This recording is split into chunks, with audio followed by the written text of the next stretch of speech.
চলো আজকে চুরি করতে যাই। তো হয়েছে কি, অনেকদিন ধরে একদম টকটকে লাল একটা কাঠগোলাপের ডাল খুঁজে বেড়াচ্ছি, ঠিক এরকম, কিন্তু আমি পাচ্ছিলাম না। হঠাৎ আমার চোখে একদিন পড়ে যে রাস্তা দিয়ে আমি সবসময় যাতায়াত করি, সেখানে একটা ফ্ল্যাটের সামনে লাল কাঠগোলাপের গাছ রয়েছে। কিন্তু আমার একদমই সাহস হচ্ছিল না বাপু, কিন্তু আজকে অনেক সাহস করে ননদকে নিয়ে বেরিয়ে পড়েছি। যাই হয়ে যাক না কেন, ডাল আমি আজকে আনবই আনবো। তাই আমি সুযোগ বুঝে দুপুরবেলার দিকে বেরিয়েছিলাম, যখন সবাই ঘুমায়। কিন্তু গাছের নিচে গিয়ে যেটা হলো সেটা একদমই আনএক্সপেক্টেড ছিল।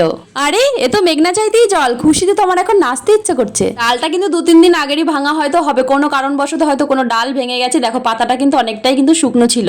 আজ তো একটা ডাল ঘাড়ি উঠিয়ে নিয়ে রাখলাম আমার স্কুটির উপরে, বিনা কষ্টে এরকম একটা ডাল পাবো ভাবতেই পারিনি। এবার চলো। তারপরে ভাবলাম পাতাগুলো একটু কাটাই ছাটাই করে নিলে ভালো হতো। আর এইদিকে তো আমার ননদ আমাকে একটা কথা বলে খেপিয়ে চলেছে, হাসছিল আর বলছিল আমাকে নাকি কারেন্টে কাজ করার মতো মনে হচ্ছে, কারণ আমার পিছনের পকেটে ছিল গাছ কাটা কাছি আর ঘাড়ে ছিল একটা ডাল। আচ্ছা তোমাদেরও কি তাই মনে হচ্ছে? তাহলে অবশ্যই সাবস্ক্রাইব করে কমেন্টে জানিয়ে দিও। আর এদিকে কিন্তু আমি স্বচ্ছ ভারত অভিযান চালিয়ে দিলাম, কারণ নিজেদের দেশ নিজেদেরকে পরিষ্কার রাখতে হবে। সমস্ত পাতা ডাস্টবিনে ফেলে দিয়ে এবার কিন্তু নাচতে নাচতে বাড়ির দিকে চলে গেলাম। আসতে এলাম, টাটা।